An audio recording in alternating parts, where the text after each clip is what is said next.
Good morning, everybody. I was just having my coffee this morning and I realized that I really wanted to put out a vlog about my fertility journey. So about a year ago, I started to really question, how much time do I have left to have children? I'm 30 years old, just turned 30, and these eggs ain't getting any younger, okay? Literally, okay? There is a way for you to test that. There is a way for you to figure out relatively how much time that you have left. I never thought about like, oh, well, what if I can't have kids? I was just like, oh, you know what? It's gonna be fine. Everything is gonna be fine. It's gonna work out perfectly. Why am I even worried about this? There's always just this little voice in the back of my head through my 20s, and it was just like, but what if you can't have kids? Thanks a lot, anxiety. That's, my anxiety talking. If you're not ready for children, but you know that you want it, this is something like, I wish that somebody had told me this 10 years ago. I really wish somebody had told me this 10 years ago. And so this is me telling you now, get that checked. Like, start looking into it now, because you don't know that everything's gonna be okay. It might not go perfectly for you. And I hope and pray that it does go so perfectly for you, because this has been an enormous weight to carry. Being a mother is like one of my life goals. That is something that I want so badly. I do not want to leave it up to fate if I'm gonna have kids or not. I want to ensure that when we are ready, that we can have those children. So that's why I went into the egg freezing process. I wanted to freeze my eggs at the age that I am, and if we have trouble, at least we have that as a backup, which is really nice to know. It's very comforting to know that now I have those eggs in the bank. If we were to have trouble, there is the possibility of another child there. So the way that a woman's reproductive system works, and I am giving you the Cliff Notes version because it's a lot, okay? Let's take a look and see at why an AMH level is a good indicator of fertility. Here is a picture of our ovary. Whenever we first start to form our reproductive organs in our mother's womb, we start to get these little tiny cells that line the edges of our ovaries. These are actually called Leydig cells. And there's millions and millions. And so when people say, you're born with the amount of eggs that you have for the rest of your life, that's what they're talking about. These are millions and millions of potential eggs. Let's say we're born, half of these die because that's just what they do. We get to puberty and we have literally like a third of the amount that we had. And every month we lose about 10 to 20, okay?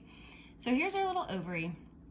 So we get to puberty, and at the start of every period, we start to recruit some of these random cells because we need an egg because we want to get pregnant. That's what our body says. Hey, I want to get pregnant. So what it does is it randomly, nobody knows how it chooses this, it randomly selects 10 to 20 of these little cells, and these little cells become follicles. Let's say it's gonna pick like 8. Our body has just naturally selected 8 eggs to grow. And that's on one ovary. In each of these follicles, that little microscopic egg is in there, okay? Basically, the follicles are just a fluid-filled sac that houses the egg. Every month, our body produces a hormone called FSH, follicle stimulating hormone. Our body's like, hey, I need some follicles here, people. So it sends it down to our eggs, and this guy just happens to be the biggest. He's taken the lead, and he's like, ooh, I like me some FSH. And he's like, nom, nom, nom, nom, nom, nom, nom. I'm gonna eat all of that. So all of these just kind of starve away because this guy is just taking up all the FSH, and he is just hogging it all. And so he just continues to grow, and everybody else is just like, oh, okay, bye. And so the follicle actually migrates to the edge. I mean, it just does this just naturally. They're probably all really close to the edge. So here's our big follicle. He has won the race.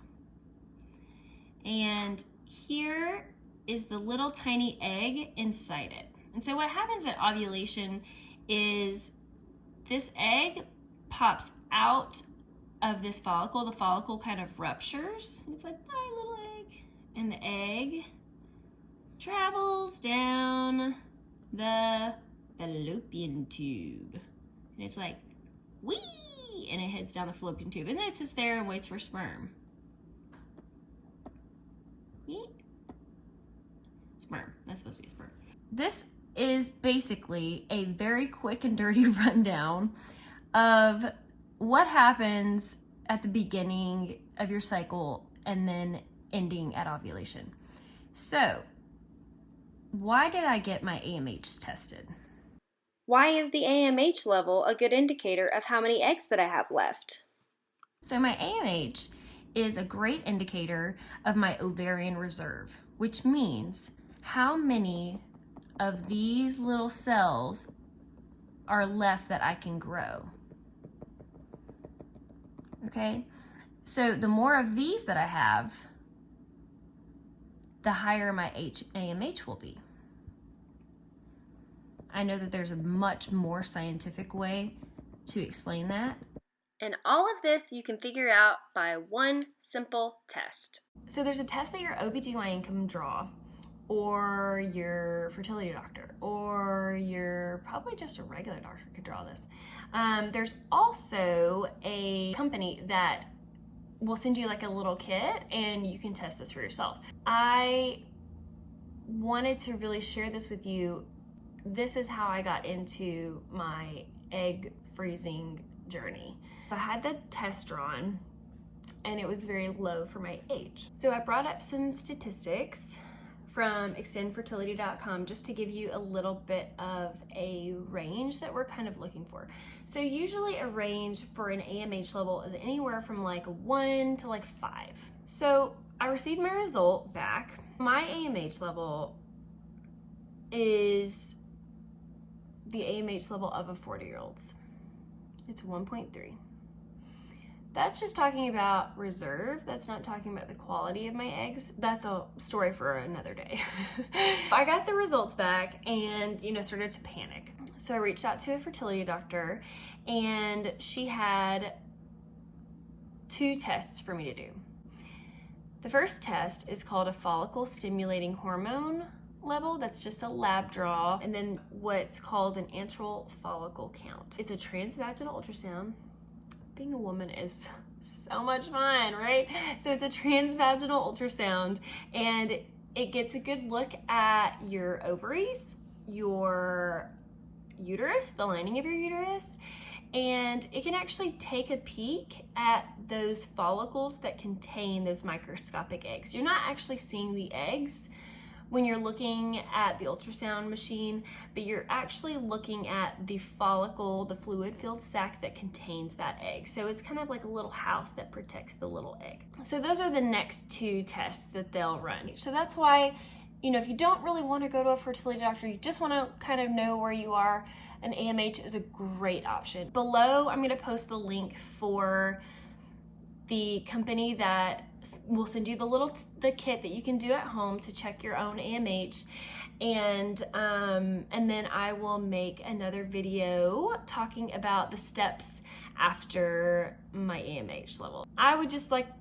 to recommend that for every girl who wants to know where she stands and be in charge of your own health and your own body. So I hope that you guys enjoyed this video and I'll see you soon. We'll talk about FSH and antral follicle count and all of the fun that entails.